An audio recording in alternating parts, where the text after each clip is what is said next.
Welcome to another episode starring me, Don Kleppin. I'm joined by Patrick Perez, who joins me every week with the Odd Carrot festivities, and we are pleased to be joined by Greg Broderick. That's me. Yes, and he's joining us currently of Second City, and also had his own podcast doing... Indeed, the Steve and Greg podcast that is not about shoes. Exactly. About video games and anything not footwear related. There you go. And so he's pleasant enough to join us for this second episode of our talk.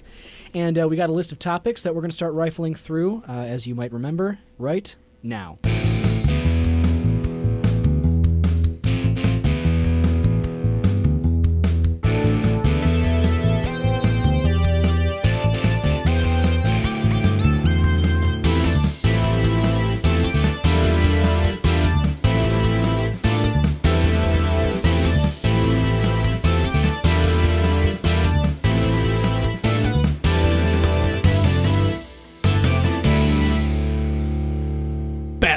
Arkham Knight.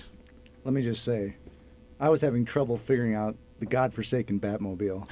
I kept, instead of going into battle mode, I kept backing up with the drive. Oh yeah, sure. And so I'm like getting killed. I'm like, what is so great about this game? This is killing me. Right. And then finally I'm like, all right, what? And I just stumbled on it. I clicked the button, hold it, and suddenly I'm sliding across going, this is the coolest motherfucking thing It's like a snowboard game, but with a giant car. Totally. And a rocket launcher. It's so cool. It's the best. That battle mode, you can just slide in any direction. I mean, it makes it the easiest thing in the world to drive. It's just so much fun. The Batmobile's like an integral part of that game, too. They didn't just like throw it in as like, you get to drive this thing. That's like the Riddler challenges, some of the boss fights. It is well a part of that game, for sure. I feel like it also makes the player an enormous dick as they drive through Gotham. Totally. Just, Batman, crash into like 6 buildings and fuck up like a fountain in the center of the city. Over and over again. That's one of the most satisfying parts, is that the city regenerates and everything is destructible. So you can just keep ripping apart Gotham with the Batmobile and then just like drive around in circles and do it all over again. I feel really, really bad for like the building managers of the city. They're like, fucking Batman just came right through the center of fucking Gotham City all over. Oh my God, I can't take it anymore. That's like that scene in like every movie where the guy who's like finishing touches on his little card table, his little card deck, his house Batman drives through the house and fucking kills him. Oh, well, start all over again. It's almost not it's almost not worth being saved by you, Batman, to have to come back to work tomorrow and pick up after you. Football. We're 3-4 weeks into the NFL season, and I'm just going to go ahead and say it. Packers look like another Super Bowl favorite. They look like cheese. Yeah. Yes, they certainly do. They look like they're going to cheese their way to victory because, my God, Aaron Rodgers is playing out of his mind. I mean, I don't know. He hasn't, and this is legitimate. He has not thrown an interception as of now since November of 2013. We are talking about almost 2 years. And what'll it be? Almost 30 games without one interception. It's inhuman. It's inhuman the way he's playing.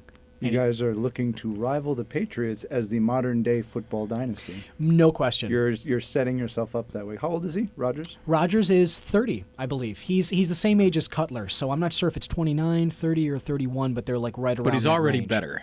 Oh, no question. He and Cutler are like night and day when they came in. Totally. The complete opposite. He has his number. He's completely better in every way, and Cutler's completely opposite. Well, not good in every way compared to him. Not even just in terms of like their play. Like their play is worlds different, but Cutler and Rodgers, their terms like off the field, how they interact with the fans and with like the press. Rodgers is like this golden boy. He's dating Olivia Munn. He gives these great quotable press conferences and he like makes jokes. Cutler is like this super douche with the Smoking Jay website and his reality TV wife who like subscribes to not vaccinating their kids, and like, God, they are just the fucking worst.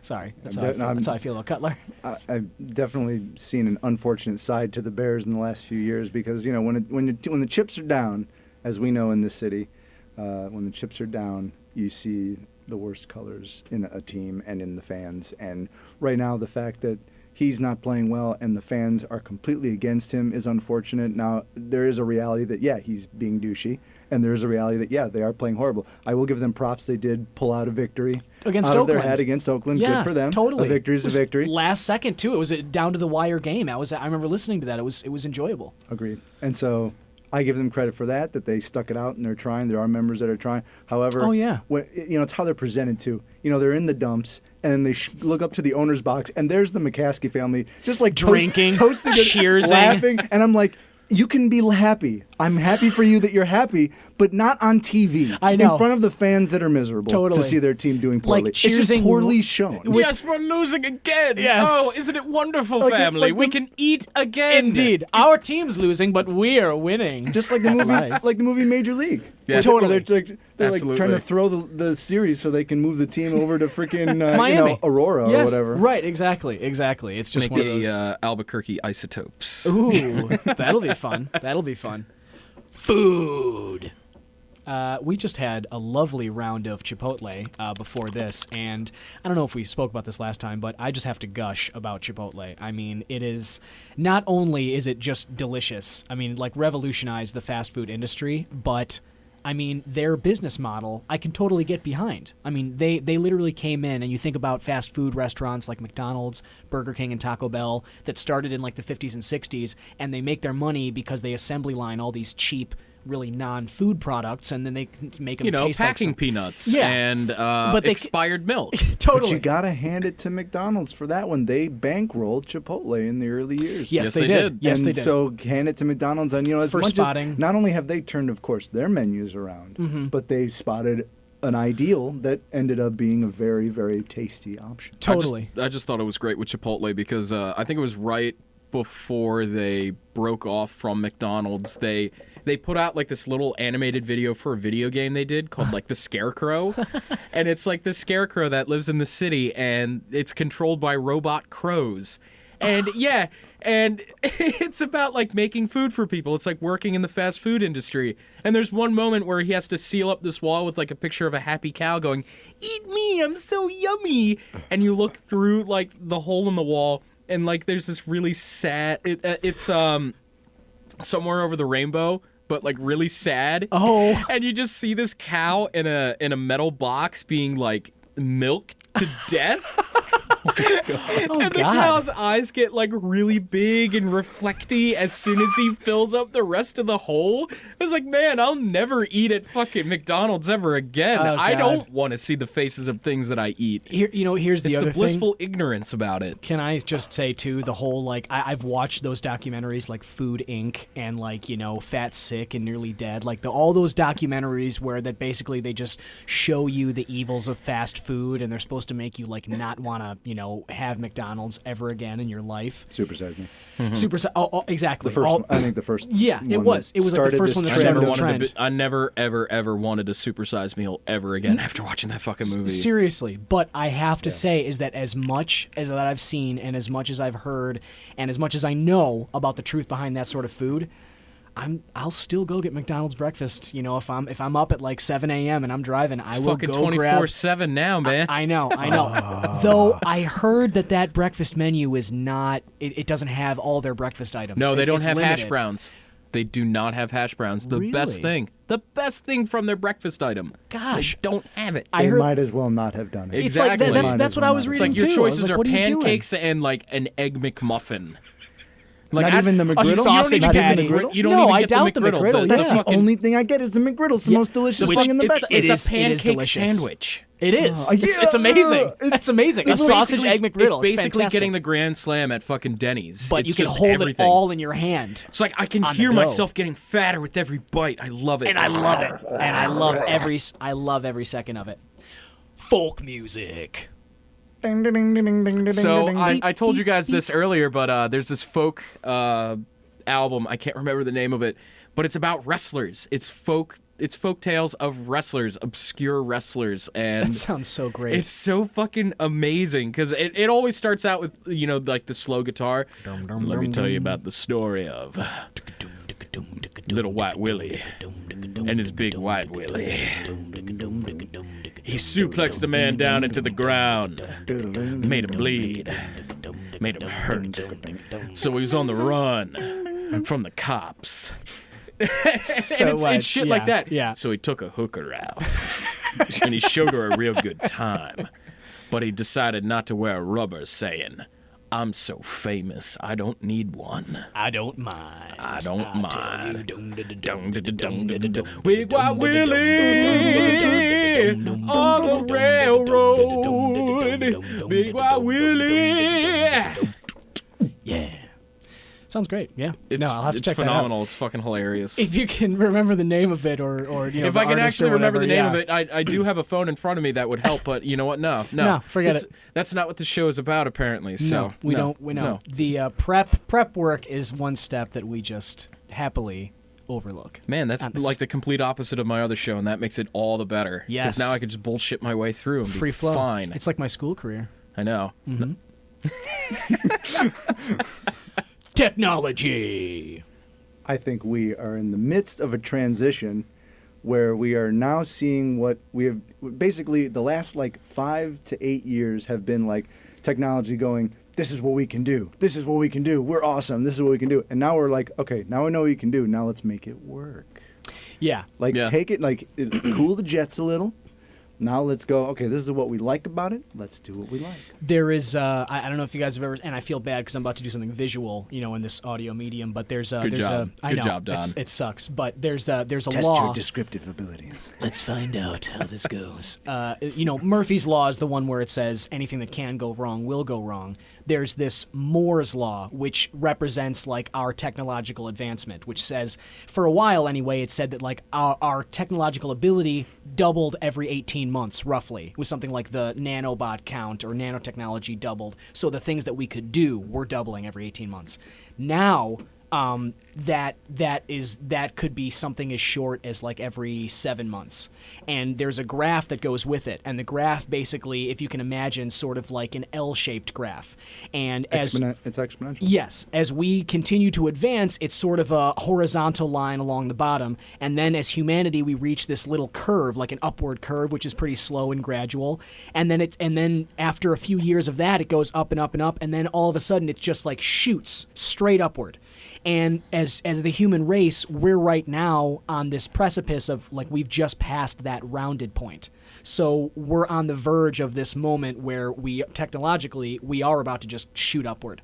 There's going to be an advancement every other week. Things are going to be discovered and things are going to be invented very, very frequently. And it's the learning curve that we're as just long as about I to get see. some kind of teleportation or a floating car within the next 50 years, yeah, I think I can die happy. I just feel bad for every generation beforehand where they come out with the Jetsons and shit like that. Right. And they're like, we'll have floating cars by 2003. Uh-huh. Or Back to the Future, the 20. We're in 2015. Where's my right fucking now. hoverboard? Yeah, Doc Brown, where you at on that? I know. Where the fuck are you, man? Yeah. Hey, I just want to hop a space bus to Mars. Can I just hop on over there and just do a weekend? Real quick. Matt Damon on the moon. Yeah, I'll stay with you, man. Wherever you're staying at, I'll be with you. Did any of you guys see that movie? No, not yet, but I want to. Yeah, No, I've heard it's great. The book is supposedly fantastic, so I'm definitely going to check that out.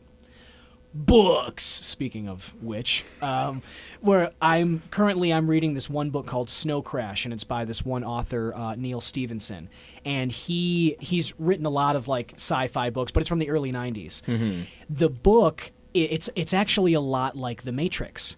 It's such a goofy world because, as you can imagine, it's like the future, but as imagined from the early 90s. So he talks about how pizza delivery is one of the most cutthroat and in-demand industries, and these people they work for the mob basically, and they have these souped up ass cars that just it's like a speed racer here's car. Your fucking pizza. Yeah, but if it's 5 minutes, if it's more than 30 minutes, if it's 1 minute late, the mob has a black helicopter that shows up and eliminates terminates the driver because they're like, you didn't do your job, and now we have to give this free pizza to some schmuck. And they're just like, yeah, no. That's amazing. I want to live in a world with that. Like, I'd get my fucking food delivered on time. Seriously. I know. Don't you just, because everything's so convenient now, don't you feel that if it's like 10 minutes outside that window they give you, that you're like, isn't it Domino's? What the fuck? Doesn't Domino's have that feature where they say if it's more than 22 minutes that you get it free? See, yeah. There are a few places that does that. I hope so. I never really look, but I feel like places should, because I'm like, if you're gonna advertise that, or if you're gonna like, make it quick and stuff, you should make it so that it gets free. That's why I can't do Grubhub anymore, because there is no time limit on any food. There's not. So that's why they take forever. There's one place I called. It took them an hour and a half to get me fucking French fries and mozzarella sticks that were ultimately cold and soggy when I got them. Well, of course, it's an hour and a half from when you ordered it, and by that time it's like, shit, I've settled for ramen at this point. I know. Like, I'm better off just walking down the street and actually getting myself food. Yeah. I will say I have never been disappointed with the time of Jimmy John's. Jimmy John's. I'm just disappointed by the product. Yeah. The mayo flavored sandwiches. Great. I think they should make a book about that. Oh, I think that's actually a great point. Harps. So beautiful. Anyone think they're going to heaven in this room? I thought I was gonna me or the go harps? on the. I thought I was gonna go on the railroad and sing like a sad blues tune with my harp. That's a harmonica. But it's called a harp. Boom. No, it's called a mouth entendre. Called a mouth organ by some. By some. Exactly. Mm-hmm. The flesh flute by some as well. There's also the beer harps. See, where that gets tricky is when you start cutting holes in it to actually make the sound. Then you're like, why does this sound like screaming every time I put this in my mouth? Whose flesh flute is this? Why did I come into this room with a sign that said flesh flutes and there was actually... I thought it was B flat, but it turned out to be F sharp. Oh, sorry about that. That's real sharp. Yeah, I know it is. His face was sharp. Q-tips. I think I've been getting tinnitus because I've been digging Q-tips into my ears. That ringing? You get that ringing? I've been getting that ringing lately. Oh boy. What's the ringing? So tinnitus is when you listen to a lot of loud noises because I work in audio. It's all I do. I listen to fucking loud noises all day, and tinnitus is just your eardrums damaged. So you hear this high pitched ringing or like a roar going on in your ears, and I can ignore it 9 times out of 10, but I notice it a lot before I go to sleep and when I wake up, because it's like when I'm the most quiet. Yeah, it's like when I'm not snoring or I'm not listening to shitty music or something like that. Just hear that. That's terrible. Yeah. It sucks. I hate it. I know. Sorry to hear that. I know. It just. I'm so paranoid about it because I've heard the same thing, and obviously, like working in audio too, it's like always having the headphones on, always being in an environment where like there are loud noises, or you're just listening so hard. I feel like there's some kind of, I don't know if it's damage to the eardrums or whatever, but there's also the, like I don't go to too many concerts, but I know that like just in the act of hearing loud noises, just in terms of damage to your ears.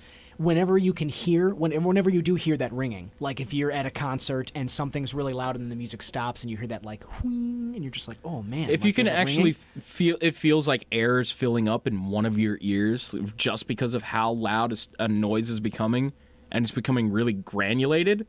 It's like, yeah, you should stop listening. You need to give your ears a break. Yeah, and it can't handle that level of loudness. I have heard too that when you can hear the ringing, that is actually the sound of a frequency disappearing from your audio spectrum. It literally, when you hear ringing, it means that it's literally like the sound of some frequency waving goodbye forever to your ears, because you'll never hear that again. Yep. There's a website you can go and just see how good your hearing still is and like test the frequencies you can still hear. Yes. Now, I will say, switching gears a little bit, something on a more positive note, an underrated experience is when you haven't cleaned out your ears in a day or two, maybe 2 or 3 days, and you get like a goop. Yeah. You get like a big thing of orange goop, and you're like, goop! Eating the goop, yes. My goop. Yeah, My no. precious goop. Well, but all of a sudden, I totally hear you. Where like it's been like you've been away for a weekend, like and if then you're you camping feel or the something. squish, and you're like, "Oh, this is gonna be good." And it's like a giant clump, and you're like, "Nice, now it's that much clearer in my ear." And then all of a sudden you notice you're like, "Oh, I can hear. I can hear a little bit better than I could." My before. head doesn't hurt anymore. Yeah, I can smell too. And another slightly underrated experience is when you're reaching your nose for a booger, but then you pull it, and it's like a string that you like pull out. And you're like so refreshing. It's like a strand of yarn. Just This is the grossest segment we have ever done by far. Underrated experiences pulling things from your body. Well, okay, let's get it a little less gross. Stepping on a crunchy leaf. That's an underrated experience. To be fair, that is an amazing sound. That is the start of autumn. And a feeling. It is. It is the start of autumn. Crunched. Totally. Crunched leaves between my toes. What about when you think it's crunched leaves and then you look down and it's like some potato chip wrapper or something? And you're like, no, I'm living in a city and no one's cleaned up this street in 2 weeks. That's a suburban thought. Yeah. Or urban. Urban thought. Suburban. I could have eaten these chips. They look like maybe they were good too. Some homeless guy beat me to it. Fighting games. I don't know about you guys, but I fucking love fighting games. Yeah, they're But fun. I'm just terrible at it. I'm also not that great. Speaking of which, we were talking about Smash earlier, Smash Brothers. Great series of games, one of Nintendo's best. A friend of mine hosts tournaments over at this place, Emporium, where it's like worldwide. People from all over the place show up and play Smash Brothers Melee. This guy that I know who does it, it's like a science for them. Every single one of them knows all the characters, all their moves, all the button combos, the ratio of like the dashes going from like side of the screen to side. It's all percentages and numbers and division, and it's a lot of math involved for just Pikachu hitting fucking Donkey Kong. Totally. But you really, watching these guys play, I swear to God, you would think that it's like, some serious sport. It's crazy. It's insane. Do you think it's more impressive watching that or watching people from Japan play DDR?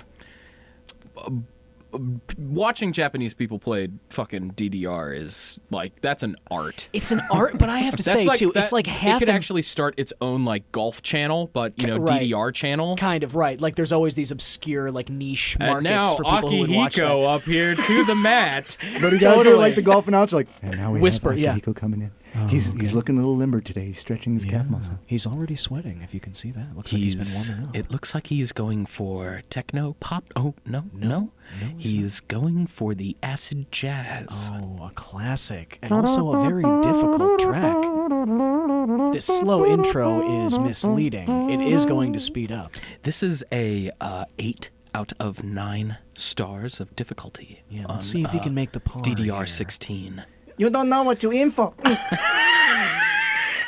Yeah, that'd be the shit talking part of DDR Japanese. I'm gonna step like this on your mom's face later. I'm gonna go back to my dad's house and we're gonna snip your bonsai tree. We'll show you. And it won't look so good anymore. No, you will lose great honor. Your family will be disgraced. Sorry. So anyway, Asian racism aside, I think maybe we're still a ways away from the DDR competitive network. I hope. But, DCM? But yeah. DCN? But it's definitely... now streaming on Twitch. Oh, yeah, totally. It totally would be. Also, can I just say, like, as impressive, it's like half impressive and half sad. It's like Guitar Hero. It's like watching somebody just destroy it at Guitar Hero. You're like, oh my God, like that guy's really good. And then all of a sudden you like mute the TV and you recognize that it's just someone like pressing the buttons and strumming the little thing, and you're just kind of like, it's literally just yes, that's it. That's what it is. You love it, like you love it. And it was same with DDR. It's like you could do that. It's like the music's going and it's all great, and then all of a sudden just like mute it, and then they're just doing the movements, and you're like, they're following. They're not actually creating. They're following. That's the difference. And that is when the you difference. go to a concert, they turn off the PA. Everyone just gets real quiet. You still hear a lone guitar on the stage. Oh yeah, exactly. There's still and music. That's the musician part of it. And right, that's, as we said, that's there's no music in dance. No. It's just claps. Dance is a follow. Someone leads and you follow and you dance and you dig the boogie. Speaking of follow, watch y'all follow me to the hotel room. I got some treats for you. Starts with a Q, ends with an A-lude. That's exactly the conversation, how it went down. Like, that's why you can't blame. That's why it's like Here, these Mr. women. It's like Mr. you knew what you were getting into. He came right out and said it right at the beginning. Like, who wants some Quaaludes? I You do know I love got that 6 Wolf or of 7. Wall Street movie. He got it. He's me. He's just knew exactly what I was Leonardo doing. DiCaprio was me. Yes, Matthew McConaughey. Yeah, classic. It's such that movie really is actually pretty classic. And I don't remember the scene. he does a little, like a little whistle, right? It's goofy as hell. I think that's a good place as any to wrap it up for today, gentlemen. Thank you again for tuning in. Tune in again next week. Thanks so much, Greg. Hope to have you on here again. Of course. Loved being here. Indeed. And Patrick, as always, you and I'll... Always a pleasure to represent the odd carrot formality. Indeed. We will touch tips another time. Just the tip.